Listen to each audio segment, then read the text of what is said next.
ಶ್ರೀ ಗುರುಭ್ಯೋ ನಮಃ ಹರಿ ಓಂ. ಕಲ್ಯಾಣಾದ್ಭುತಗಾತ್ರಾಯ ಕಾಮಿತಾರ್ಥಪ್ರದಾಯಿನೇ ಶ್ರೀಮದ್ವೆಂಕಟನಾಥಾಯ ಶ್ರೀನಿವಾಸಾಯ ಮಂಗಳಂ. ಸರ್ವಮಂಗಳಮಾಂಗಲ್ಯೇ ಶಿವೇ ಸರ್ವಾರ್ಥಸಾಧಿಕೆ ಶರಣ್ಯೇ ತ್ರ್ಯಂಬಕೆ ಗೌರಿ ನಾರಾಯಣಿ ನಮೋಸ್ತುತೆ.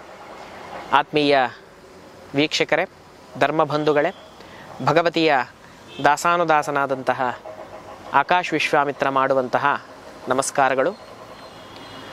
ನಾವು ಕಳೆದ ಸಂಚಿಕೆಯಲ್ಲಿ ಸಂಕ್ರಾಂತಿಯ ವಿಶೇಷವನ್ನು ಮತ್ತು ಸಂಕ್ರಾಂತಿ ಆಚರಣೆ ಮಾಡುವಂತಹ ವಿಧಾನವನ್ನು ತಿಳಿದಿದ್ದೇವೆ.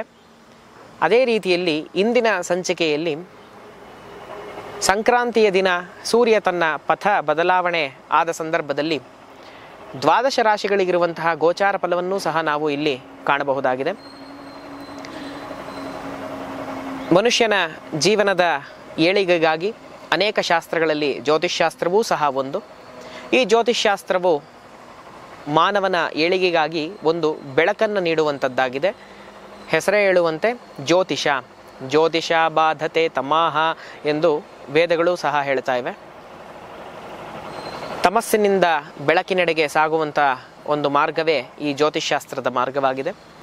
ಈ ಜ್ಯೋತಿಷ್ಯದಲ್ಲಿ ಗ್ರಹಗಳ ಚಲನವಲನಗಳನ್ನು ಗಮನಿಸುತ್ತಾ ಮನುಷ್ಯನ ಮೇಲಾಗುವಂತಹ ಪ್ರಾಕೃತಿಕ ಹಾಗೂ ಸ್ವಾಭಾವಿಕ ಹಾಗೂ ಇನ್ನಿತರ ಘಟನೆಗಳನ್ನು ಅವಲಂಬಿಸಿ ಈ ಜ್ಯೋತಿಷ್ಶಾಸ್ತ್ರದಲ್ಲಿ ಫಲವನ್ನು ಹೇಳುವಂಥದ್ದಾಗಿದೆ.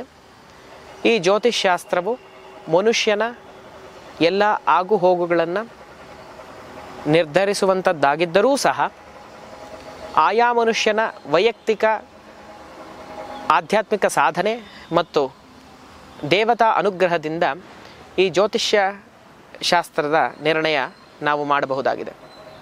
ಈ ಒಂದು ಜ್ಯೋತಿಷ್ಶಾಸ್ತ್ರದ ಆಧಾರದ ಮೇಲೆ ದ್ವಾದಶ ರಾಶಿಗಳ ಫಲಾನುಫಲಗಳನ್ನು ನಾವು ವೀಕ್ಷಿಸೋಣ. ಈ 12 ರಾಶಿಗಳಲ್ಲಿ ಮೊದಲಿಗೆ ಬರುವಂಥದ್ದು ಮೇಷರಾಶಿ. ಈ ಮೇಷರಾಶಿಯವರಿಗೆ ಈ ಒಂದು ಮಾಸದಲ್ಲಿ ನೀವು ಕಂಟೆಂಟ್ ಕ್ರಿಯೇಟರಾ? ನಿಮ್ಮದು ಯೂಟ್ಯೂಬ್ ಫೇಸ್ಬುಕ್ ಚಾನಲ್ ಇದೆಯಾ? ಇಂಟರ್ವ್ಯೂ ಮಾಡಬೇಕು ಅನ್ನೋ ಆಸೆ ಇದೆ, ಆದರೆ ಕ್ಯಾಮ್ರಾ ಇಲ್ಲ. ಕಂಟೆಂಟ್ ನಿಮ್ಮದು, ಅದನ್ನು ಸೆರೆ ಹಿಡಿಯೋ ಜವಾಬ್ದಾರಿ ನಮ್ಮದು.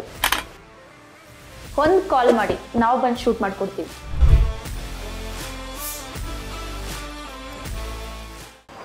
ತಾವು ಅಂದ್ಕೊಂಡಿರುವಂತಹ ಕಾರ್ಯಗಳೆಲ್ಲ ನೆರವೇರಿಸುವಂತಹ ದಕ್ಷತೆಯನ್ನು ನಾವು ನೋಡಬಹುದು ಮತ್ತು ಕಾರ್ಯಪ್ರವೃತ್ತರಾಗಿ ಕಾರ್ಯಲಾಭವಾಗಿ ರಾಜರಿಂದ ಮತ್ತು ಸರ್ಕಾರದ ಅಧಿಕಾರಿಗಳಿಂದ ಎಲ್ಲ ಕಾರ್ಯಗಳು ನೆರವೇರಿಸಿ ಮಧ್ಯದಲ್ಲಿ ನಿಂತಿದ್ದಂತಹ ಎಲ್ಲ ಕಾರ್ಯಗಳು ಪುನಶ್ಚೇತನಗೊಂಡು ಕಾರ್ಯಲಾಭವಾಗಿ ಅದರಿಂದ ದ್ರವ್ಯ ಧನ ಲಾಭವೂ ಸಹ ಆಗುವಂಥದ್ದಾಗಿದೆ.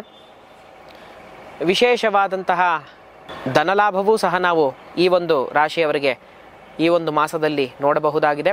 ಮನಸ್ಸಿನಲ್ಲಿ ಇರುವಂತಹ ಎಲ್ಲ ದುಗುಡುಗಳಿಗೆ ಒಂದು ಅಂತ್ಯ ಹೇಳುವಂತಹ ಮಾಸವೂ ಆಗಿದೆ.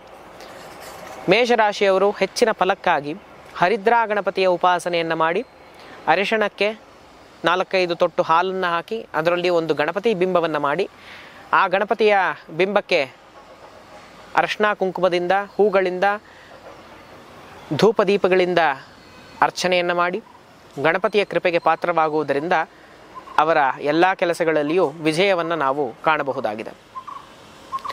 ಮುಂದಿನ ರಾಶಿ ವೃಷಭ ರಾಶಿ.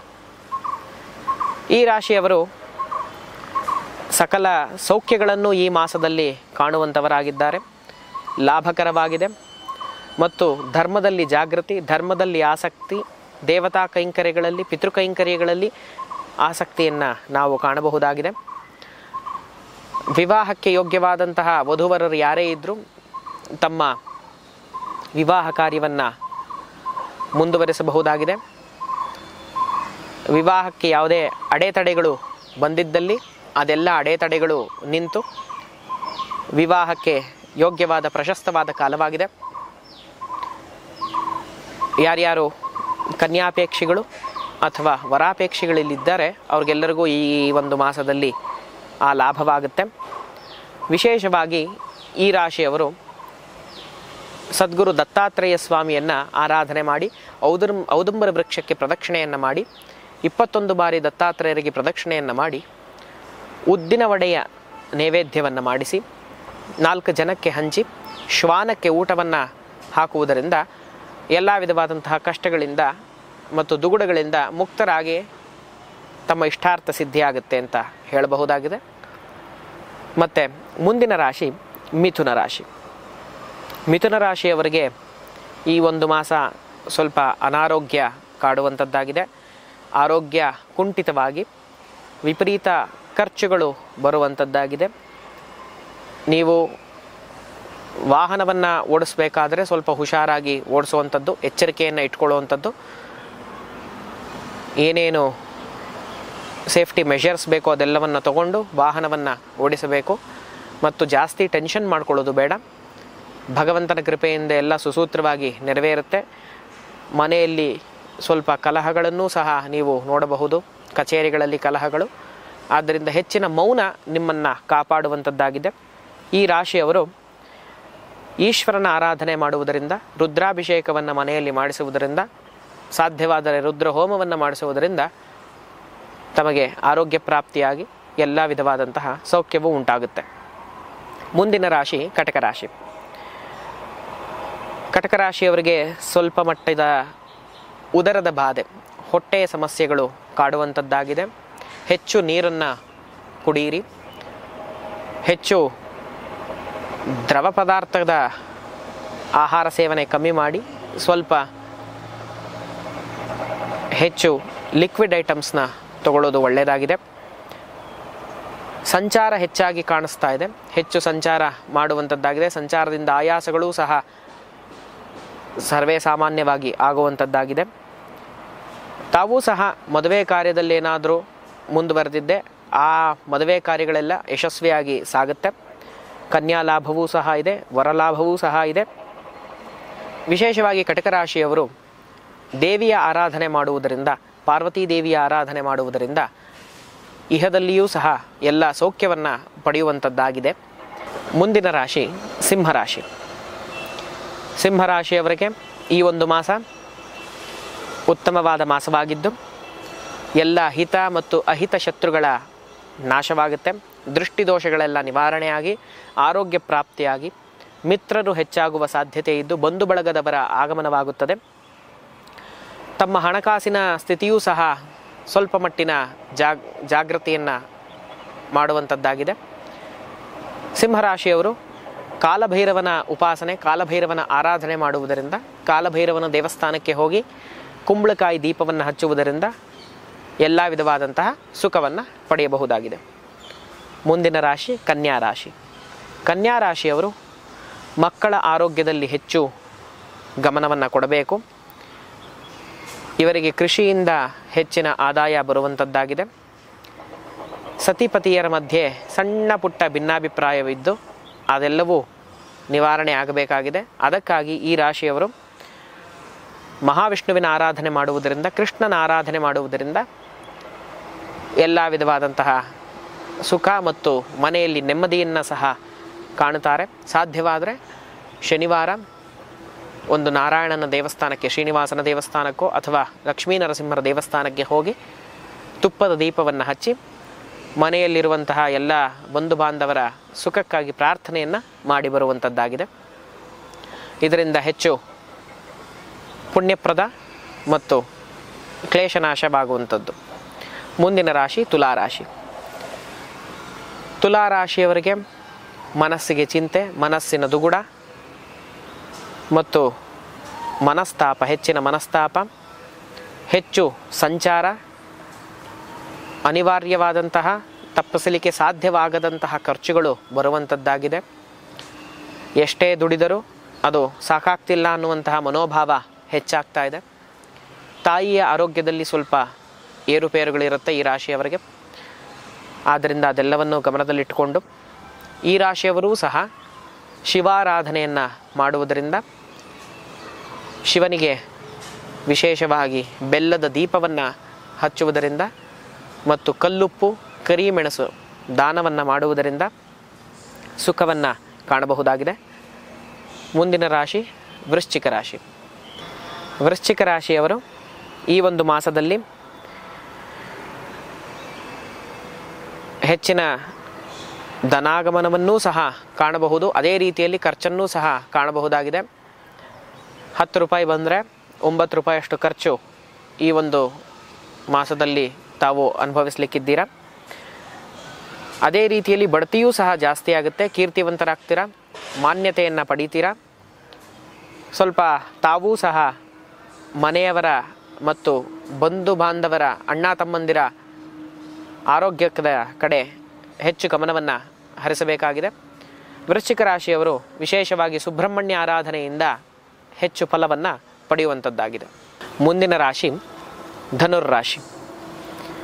ಈ ಧನುರ್ರಾಶಿಯವರು ಈ ಒಂದು ಮಾಸದಲ್ಲಿ ವಾಹನ ಸುಖ, ಅಮ್ಮನಲ್ಲಿ ಹೆಚ್ಚು ಪ್ರೀತಿ, ತಾಯಿಯಿಂದ ಬರಬೇಕಾದಂತಹ ದ್ರವ್ಯಗಳು ಈ ಒಂದು ಮಾಸದಲ್ಲಿ ಪ್ರಾಪ್ತವಾಗುತ್ತೆ. ಹೆಚ್ಚಿಗೆ ಸ್ನೇಹಿತರ ಒಂದು ಆಗಮನವಾಗಿ ಸ್ನೇಹ ಸುಖವನ್ನೂ ಸಹ ತಾವು ಈ ಒಂದು ಮಾಸದಲ್ಲಿ ಕಾಣ್ತೀರಾ. ಮತ್ತು ಯಾವುದೋ ಒಂದು ಅಪರಿಚಿತ ಮಾರ್ಗದಿಂದ ತಮಗೆ ಧನಾಗಮನವೂ ಸಹ ಆಗುವುದಿದೆ. ಈ ಒಂದು ಧನುರ್ರಾಶಿಯವರು ವಿಶೇಷವಾಗಿ ಮಹಾಲಕ್ಷ್ಮಿ ಉಪಾಸನೆಯಿಂದ ಈ ಒಂದು ಮಾಸದಲ್ಲಿ ಸುಖವನ್ನು ಪಡೆಯುವಂಥದ್ದಾಗಿದೆ. ಮುಂದಿನ ರಾಶಿ ಮಕರ ರಾಶಿ. ಮಕರ ರಾಶಿಯವರಿಗೆ ಈ ಒಂದು ಮಾಸದಲ್ಲಿ ದೈಹಿಕ ಬಲ, ಮಾನಸಿಕ ಚಂಚಲತೆ ಮತ್ತು ಮನಸ್ಸಿನಲ್ಲಿ ನೀಚ ಕೃತ್ಯಗಳು ಹರಿದಾಡುವಂತಹ ಒಂದು ಸಂದರ್ಭವಾಗಿದೆ. ವ್ಯಾಪಾರದಲ್ಲಿ ಏರಿಳಿತ, ಯಾರ ಮಾತನ್ನು ಕೇಳುವಂತಹ ಮನಸ್ಥಿತಿ ತಮಗಿಲ್ಲ ಈ ಒಂದು ಮಾಸದಲ್ಲಿ. ಆದ್ದರಿಂದ ಹೆಚ್ಚು ಮೌನವಾಗಿದ್ದು ದೊಡ್ಡವರು ಏನು ಹೇಳ್ತಾರೆ ಅದನ್ನು ಕೇಳಿಕೊಂಡು ಅದರಂತೆ ಮತ್ತು ಅನುಭವಸ್ಥರು ಏನು ಹೇಳ್ತಾರೆ ಅದನ್ನು ಕೇಳಿಕೊಂಡು ನಡೆಯೋದು ತಮಗೆ ತುಂಬ ಹಿತಕರವಾಗಿದೆ.